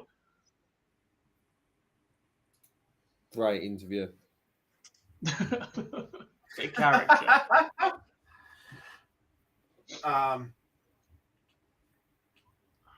So yeah, I think Humphries is in at the moment. Not convinced. Oh, Not I do. He convinced. ticks all the boxes. He ticks all the boxes. He's world number 5 or 6 after the Worlds as it stands. Yeah, but if he's let's say world number 6, can he be in as world number 6 without winning anything on TV? I know he can be. I know what you're going to say, but should he be in as world number 6, not winning anything on TV? But then you've got Noppy and Ross Smith who have picked up 2 TV title each.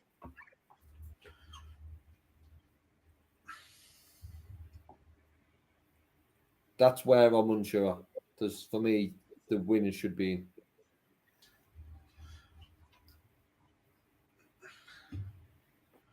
I know he's obviously won, but what's Ross Smith's ranking at the moment? I know he's just won a TV tournament. He's 20 in the world. 20. That's a tough sell.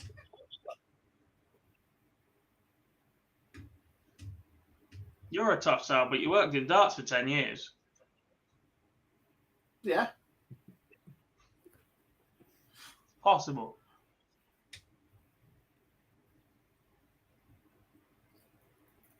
Barry'd have to do well to spin that line.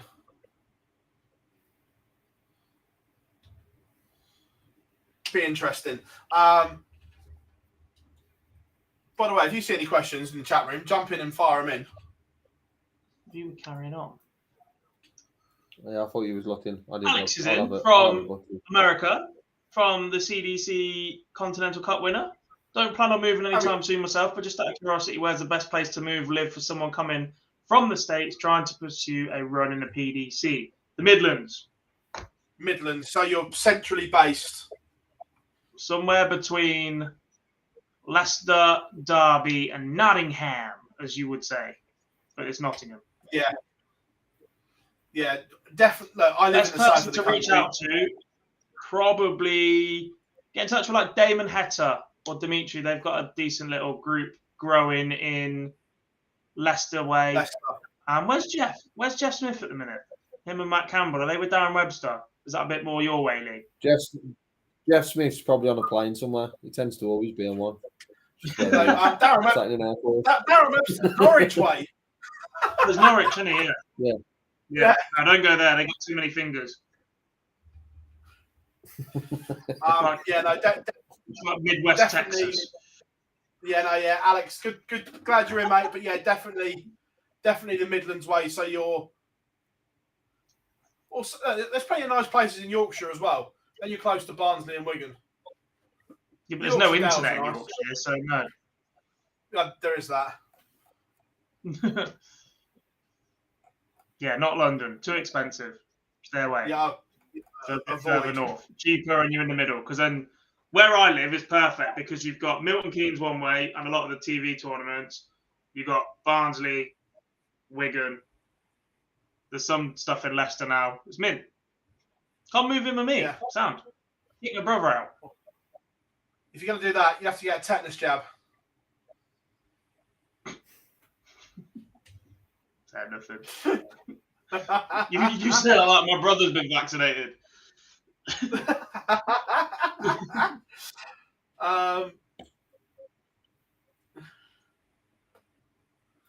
Right. One who I was- found. Go on, boys. Biggest player to miss out on the Worlds this year. Nobody has yet.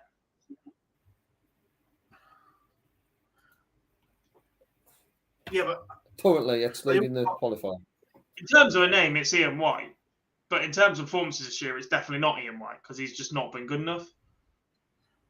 yeah. Florian Hempel, John Henderson, maybe. Hendo's been there, 7-8 years in a row? If you're saying Steve biggest Lash, name, surely John Durant Sneak in. does that. Hmm? Biggest name, Yeah? Yeah, I can get behind that. Devon in the mix. But then name-wise, not on tournament players. If you're going name, yeah. Form, no. Devon That's what we said, yeah. and win the African qualifier. Still got one more chance though.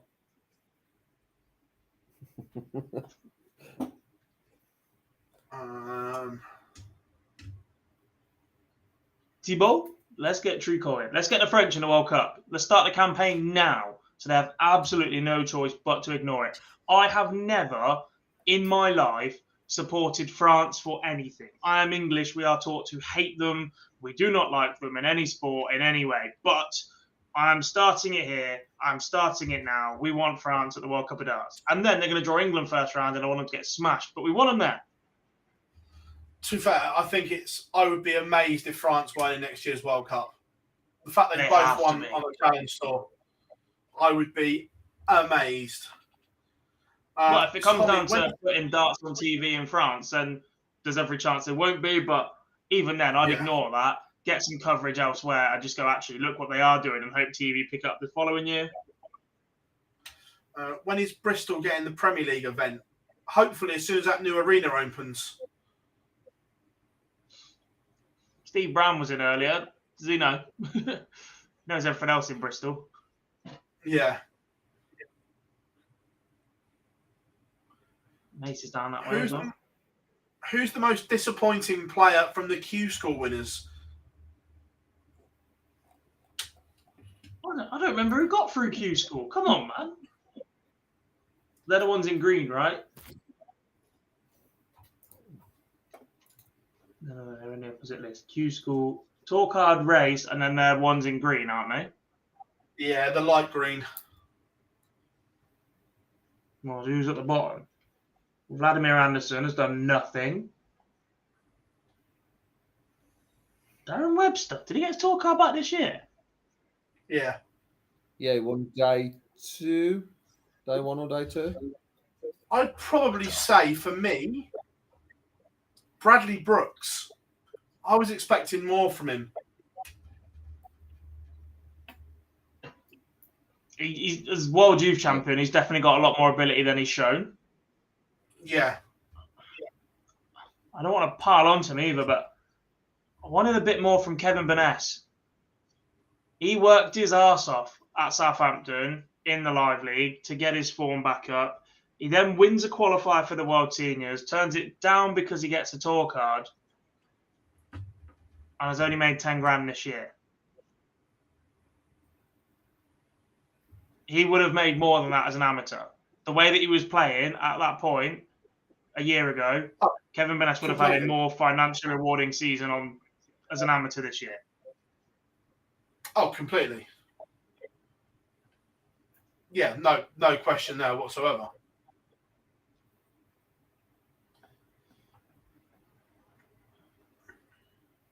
Burnett's had a good couple of weeks recently, but other than that, I think he'd had a pretty disappointing return as well. Yeah. Yeah, he's only 14 and a half. Yeah. The others, you could look at and go, perhaps we didn't have the highest expectations from them. They're still settling in, still early, first time they got it, etc. So most of them you can give a pass at that point, but I think they're the ones that stick out at the minute. Well, to be fair, I've just seen. Just going to check. I think James' answer's quite good, and we've missed this one. Ryan Joyce, is he? Is that Ryan Joyce not at the Worlds? Yeah, he was the one that missed out on the cusp. Yeah. When we see Joyce and when we see him on TV, if his double 16 hitting is good, he sneaks for a couple of first rounds, but he doesn't get there often enough. He doesn't get to the Euro Tours often enough because he's another that I don't think likes travelling. We don't see him go deep enough on the floor. We do sometimes. We see him go very deep, but it's very deep or first round exit. Yeah. And that enough? Jamie, is Van Veen's action likely to let him down in years to come? Look, it's not an action you'd coach, but it works for him. Whether that breaks down or not, it's another. It's not a coachable action, is it? There's a lot of moving parts. There's not many coachable actions these days. The more and more you look at the game.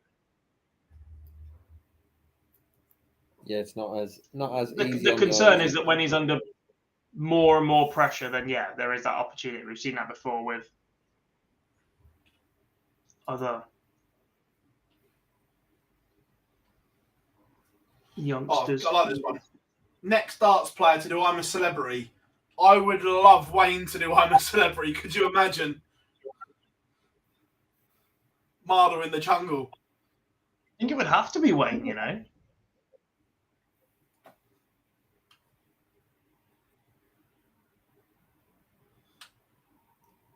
No current player take time out of their schedule to do it, so it'd have to be an ex-pro or someone, and they've got to add something to TV. Eric added something to TV. Yeah. And it's not that others don't, but I think in terms of recognisable and can go in and have a genuine chance of winning it as well, Marder would, definitely be in the conversation. Yeah, Marder for the jungle. Surely, I know he'd be mentioned. I know he's not been great on some appearances on TV, but surely Phill Taylor would be in that mix of conversation if one was going to be on. I don't think he's a bit too old now. Yeah, I don't think he'd do it. You say I don't think he'd do it. Do you think Wayne would do it? If the money was right. Yeah. I think if the money was right, Wayne would do it. Get Webby in the jungle. Webby in. I'm all for that. Yeah, I'm all for that. I could get behind Webby in the jungle.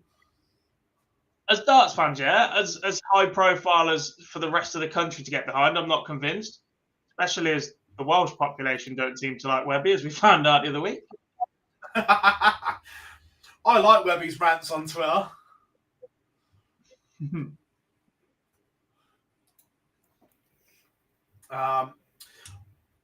Right, folks, we are just about there. Fantastic show this evening. Enjoyed every minute of it. Plenty coming up, of course, at Online Darts. The Super Series returns tomorrow on the Super Series YouTube channel. 9:30 start there. And, of course, the Grand Slam starts this weekend. The ADC undisputed as well Friday night from the Cleveland Arms. Plenty going on in the build-up to the Slam. What? Reading, World Seniors. Don't forget them. We're getting there. That's Saturday.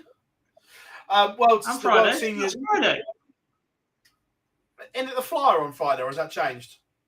They're all ranked now. Every Friday night event is ranked, so that counts towards qualifying in the order of merit, but obviously no outright spot for winning the Friday night. No outright, but yeah, Reading, we have the World Seniors World Championship qualifier. So on Dart Connect?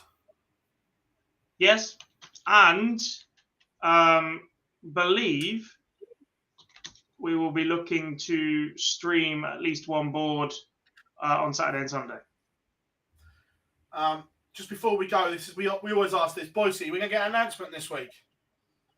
No, move on. Good. While you're saying no, Ryan Searle is still not qualified for the match play.